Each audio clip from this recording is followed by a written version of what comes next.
SIP से आप ज़्यादा इनकम कैसे जनरेट कर सकते हैं। फर्स्ट ऑफ ऑल आप ऐसे म्यूचुअल फंड या ईटीएफ में एसआईपी की जर्नी स्टार्ट कर सकते हैं जिसका एक्सपेंस रेशियो काफ़ी कम हो। जनरली 1% से जिसका एक्सपेंस रेशियो कम होता है वो अच्छा माना जाता है। आप उसके प्रॉपर्टीज में जाकर एक्सपेंस रेशियो को चेक कर सकते हैं, इसके बाद ही आप इन्वेस्टमेंट जर्नी स्टार्ट करें। सेकेंडली उसका पास्ट 5 ईयर्स का रिकॉर्ड जरूर चेक करें। पास्ट 5 ईयर्स में अगर वो म्यूचुअल फंड या ईटीएफ स्टेबिलिटी प्रोवाइड किए हैं और रिटर्न अच्छा प्रोवाइड किए हैं तो आप उसमें इन्वेस्टमेंट जर्नी स्टार्ट करने का सोच सकते हैं। थर्ड, जब भी आपको इन्वेस्टमेंट स्टार्ट करना है तो पूरे मंथ को 4 सेक्शन में डिवाइड करें।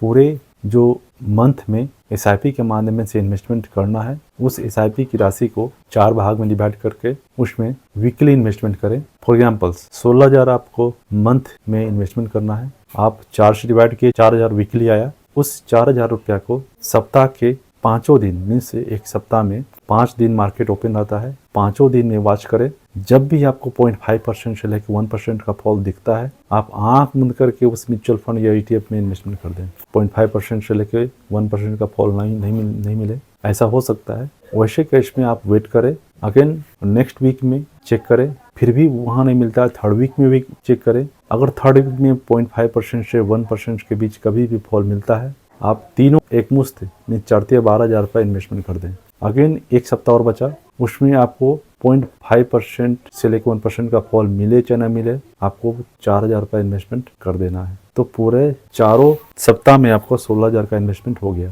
तो इससे होगा क्या? इससे होगा ये कि आपका इन्वेस्टमेंट जो आप मंथली प्लान करते, मंथली अवस्था में क्या होता कि कभी आपका हाई प्राइस में इन्वेस्टमेंट होता, कभी लो प्राइस में इन्वेस्टमेंट होता। और ये आपका 4 सेक्शन में जो डिवाइड किए, चारों सेक्शन का अमाउंट जो है वो मार्केट फॉल ही अवस्था में मीन्स लो अवस्था में ही आपका इन्वेस्टमेंट हो रहा है। ऐसी हालत में आपका एवरेज प्राइस नीचे की ओर रहेगा, जब भी आपका अर्निंग जो बनेगा वो हाई होगा। तो नॉर्मल केस में जो 15 से 17% का एसआईपी से इनकम जनरेशन होता है, ऐसी हालत में 4 से 5% का आपको एक्सेस इनकम जनरेशन हो सकता है। मीन्स 20% से 22% का इनकम जनरेशन इससे आपको मिल जाएगा। 4th केस में आपको ये देखना है कि जब भी आपको 1% से 2% का मार्केट में फॉल होता है, यही सिचुएशन बहुत कम ही मिलेगा, लेकिन अगर मिलता है तो उसका फायदा जरूर उठाएं। वैसे हालात में बल्क बाइंग करें, मीन्स आपके पास एक्स्ट्रा जो भी पैसा बचा हुआ है, 16,000 के अलावा कुछ और पैसा बचा है तो उस पैसे को, उस कैपिटल को आप उस म्यूचुअल फंड या ईटीएफ में इन्वेस्टमेंट कर दें।